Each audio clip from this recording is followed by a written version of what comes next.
I am the Tofu Golem. Please enjoy the video.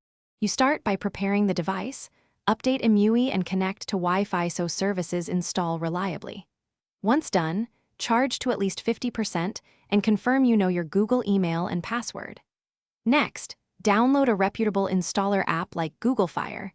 This acts as the bridge that installs Play services on Huawei phones. Make sure app permissions allow installations from the source you used. Otherwise, the process will stop. This gets you into the actionable setup immediately, without wasted steps. You run the installer and follow the exact APK sequence it prescribes. Order matters because dependencies need to chain correctly. While installing, grant all permissions and enable unknown sources temporarily so the APKs can install.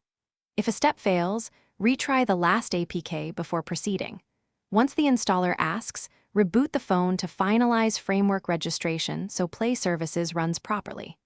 After reboot, check settings, right arrow apps to confirm Google Play Services and framework are present. You finish by opening Play Store and signing in with your Google account. This activates sync and app access. If sign-in fails, clear cache and data for Google Play Services, Google Services Framework, and Play Store, then reboot and try again. Only reinstall the specific APK that errors. Make sure mobile data plus Wi-Fi are enabled during sign-in to avoid token timeouts.